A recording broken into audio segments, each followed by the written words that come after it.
তখন আমরা ঘুমাই গেছি, হঠাৎ করে দেখি যে ওরকম বিছানার উপরে মানে চোখের উপরে পানি উঠে গেছে চারি সাইড থেকে। এখন ওঠার সাথে সাথে মনে হয় যে হাতের মধ্যে বাঁধলো, আমার যে সাপটা বাঁধলো, মানে যে এরকমভাবে।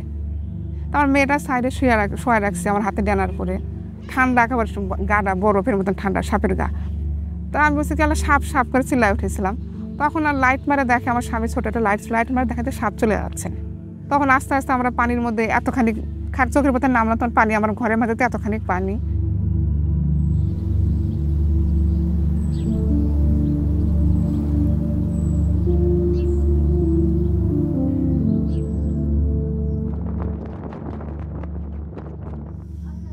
Israt Jahan lives in a slum in Rajshahi city of Bangladesh.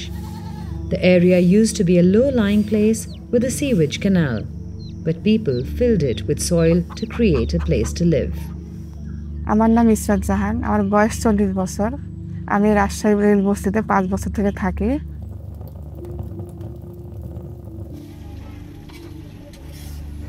She grew up in Sirajganj, 132 kilometers from Rajshahi. Severe floods back home disrupted farming and would often leave no work available for 6 to 7 months a year. মানে গ্রামে সেরকম ধরনের কাজ নাই, মানুষের বাড়ি ধান আবাদ ছাড়া তো কোনো কাজ নাই। পানি ডুবা এলাকা, পানি উঠে যায় ঘরের মধ্যে পানি, আমরা চলতে ফিরতে পারি না, হাত পায়ে ঘাও হয়ে যায়, অনেক সময় ডায়রিয়া কলেরাও হয়ে যায় সব ইয়াতে থাকে থাকে। অনেক সাপ পোকামাকড়ে ছেলে মেয়ে ভয় পায়।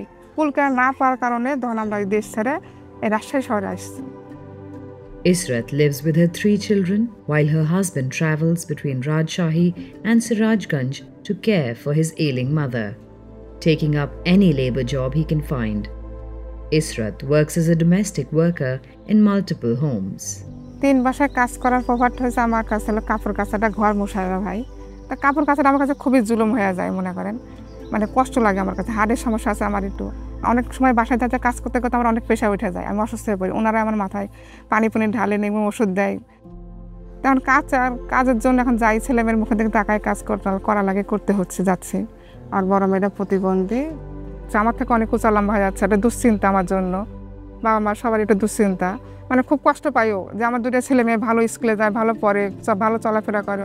ওর কাছে খুব খারাপ লাগে যে মা আমি স্কুলে যাব না কি না, মানে এটা আমার জন্য খুব কষ্ট লাগে। Every year, Israt's area is flooded by the monsoon rains. বৃষ্টি যখন নামে তখন আমাদের ঘর থেকে বেরোনো যায় না, মানে কি অনেক কষ্ট হয়ে যায়। একটু দোকানে যে আমরা একটা জিনিস আনতে যাবো তাও পারি না, মানে হাঁটু পানি থাকে। মানে খাদ্য খাবারগুলা ঘরের মধ্যে যেভাবে করে নিই, ছেলেপেলে মানে যে হাতে পায়ে ঘা হয়ে যায়, ছেলেপেলে অসুস্থ হলে কাজ কামও যেতে পারি না। কিস্তি মিশে তুলি, ধরেন কিন্তু আমি 30,000 টাকা নিচ্ছি, আমাকে 1 বছরে শোধ করতে হচ্ছে। In recent years, Israt feels the weather in Rajshahi has become more erratic. তাই এই যে 6 মাস গরম থাকে, 6 মাস বৃষ্টি থাকে, তো এটা তো আমাদের জন্য খুব কষ্ট। মানে বৃষ্টি যদি 6 মাস থাকে তাহলে আমাদের খুব কষ্ট হয়ে যায়, যে হাঁস মুরগি গরু ছাগল নিয়ে খুব হয়, দুর্যোগ সমস্যা, ডানা খেঁচা, অনেক সময় মারাও যায়। আবার ধরেন গরম যদি 6 মাস থাকে তাহলে অতিরিক্ত গরম পরে, এখন আবার গরম থাকে। আবার ধরেন বন্যা যখন আসে, মানে বন্যাতেও ধরেন আমাদের অনেক ক্ষয়ক্ষতি হয়ে যায়। কিছুদিন আমরা উঠলাম, দেখা যায় আরেকটা জ্বর যদি চলে আসলো, আমাদের সামনে একটা বিপদ চলে আসতেছে।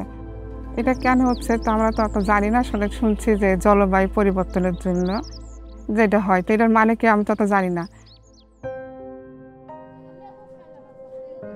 The slum area is built on land owned by the Bangladesh Railway, putting Israt and other residents' homes at constant risk of demolition by the authorities. কিন্তু আমাদের সমস্যা পড়ে গেছে, আমরা তাদের একটা বাড়ি ঘর নাই, কিছু নাই, মানে এদিক থেকে আমরা খুবই ইয়াতে পড়ে গেছি যে আমাদের রেলের জায়গাও তো ভেঙে দেবে। মানে এত কষ্ট করে করলাম, এখন তো ছেড়ে ভেঙে দিলে আমরা যাবো কোথায়? আমার যদি একটু ঘর করার মতো সরকার যদি আমাকে জায়গা দিত, তাহলে আমি কষ্ট করে লোন টোন তুলে আমি ঘরটা করতাম। আমি পাশাপাশি 2 গরু ছাগল পুষতাম, হাঁস মুরগি পুষতাম, তাহলে আমার সামনে আমি একটু আলো বাতাসের মতন মানে একটু সুযোগ সুবিধা আমি পাইতাম, যে আমার ছেলে মেয়েকে যেন মানুষ করতে পারি, পড়াশোনা করাতে পারি। কেন সাধারণ মানুষ, আমরা গরিব মানুষ, অত দূর তো পড়াশোনা করাতে পারি না। তারপর আমার খুব চেষ্টা যে আমি করাবো, যে আমাকে যদি কোনো হেল্প করতো, কেউ ছেলেপেলের প্রতি লেখাপড়ার খরচের দিক থেকে যদি কিছু হেল্প করতো, তাহলে যেন আমার জন্য খুবই উপকার হতো।